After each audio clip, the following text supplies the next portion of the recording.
tokoh-tokoh wirausahawan yang sukses, baik itu di bidang rekayasa, kuliner, jasa, dan di bidang lainnya. Nah, di video ini saya akan menyebutkan beberapa tokoh wirausahawan yang sukses di bidang rekayasa. Yang pertama, di sini ada Kevin Systrom. Kevin Systrom adalah pendiri Instagram. Pria yang lahir di kota Holliston pada tanggal 30 Desember 1983 adalah anak dari pasangan Diane dan Dole Systrom. Ibunya adalah seorang marketing eksekutif, sedangkan ayahnya adalah wakil presiden sumber daya manusia di sebuah perusahaan department store terkemuka di Amerika Serikat. Kevin Systrom menghabiskan masa SMA-nya di Middlesex School di Concord, Massachusetts. Setelah lulus bangku SMA, Kevin masuk ke jurusan Management Science and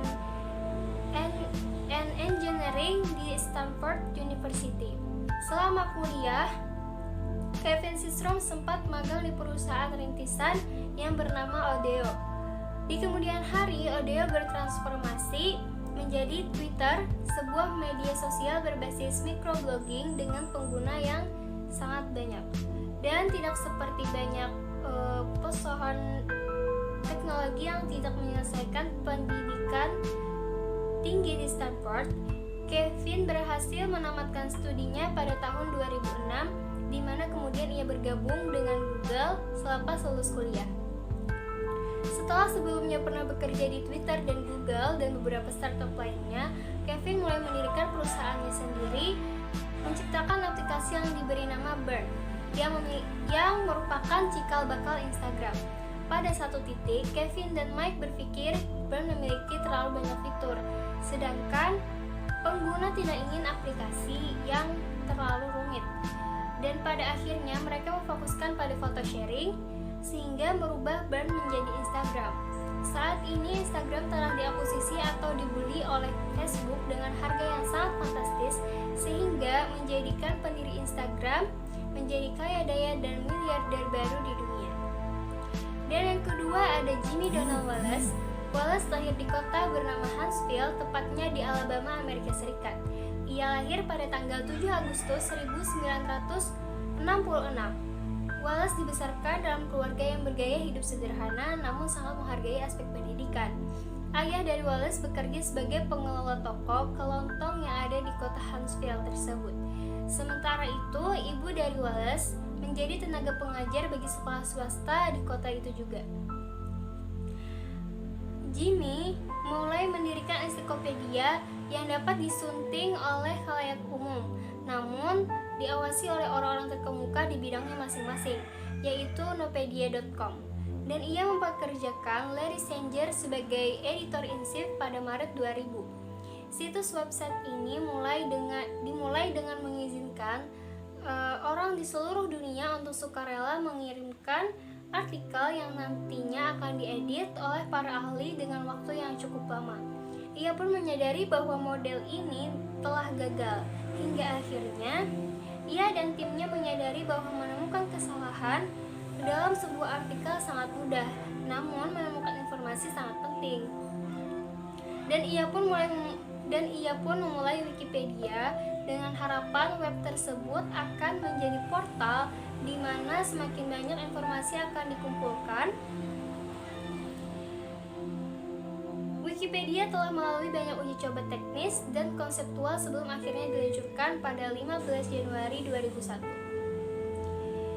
Dan selanjutnya ada tokoh wirausahawan yang ada di negara kita, yaitu negara Indonesia. Di sini ada Nadiem Karim. Nadiem Anwar Makarim, pria kelahiran 4 Juli 1984 ini merupakan seorang pengusaha Indonesia yang merupakan salah satu tokoh wirausahawan yang sukses di bidang rekayasa, yang banyak dikenal karena sekarang menjabat sebagai Menteri Pendidikan dan Kebudayaan Indonesia. Nadiem adalah pendiri dari Gojek yang merupakan perusahaan transportasi dan penyedia jasa berbasis daring yang berbasis di Indonesia dan sejumlah negara di Asia Tenggara seperti Singapura, Thailand, dan Vietnam.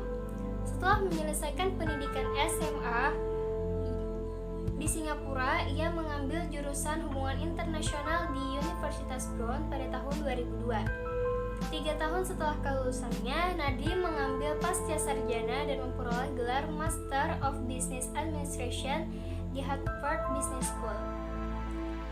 Pada tahun 2010, Nadiem mulai mendirikan perusahaannya sendiri yang bernama Gojek.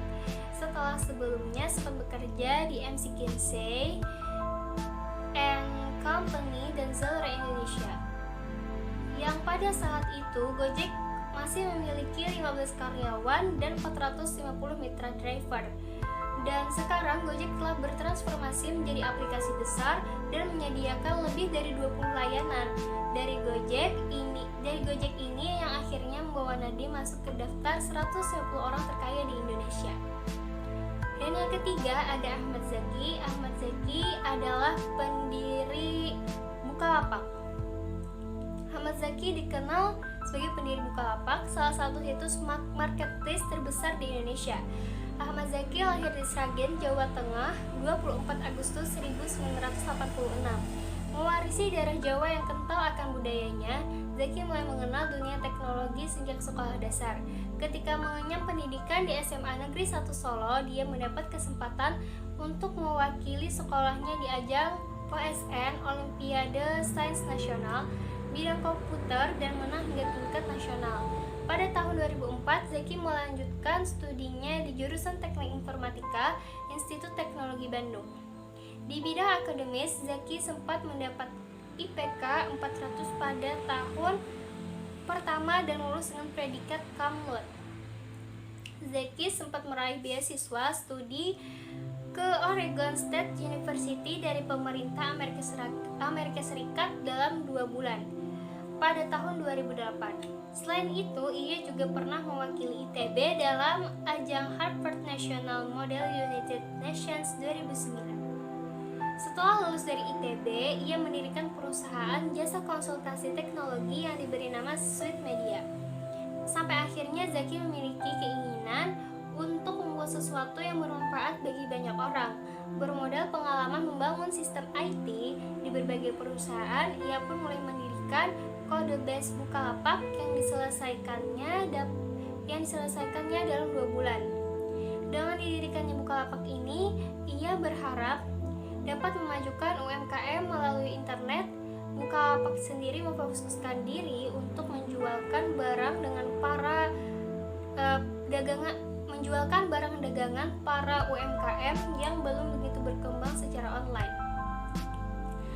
Dan yang terakhir ada William Tanuwijaya, lahir di kota Pematang Siantar, Sumatera Utara pada tanggal 18 November 1991. William Tanuwijaya ini adalah pendiri Tokopedia. Ia bersekolah hingga SMA di kampung halamannya tersebut, dan selama 18 tahun di kampung halamannya.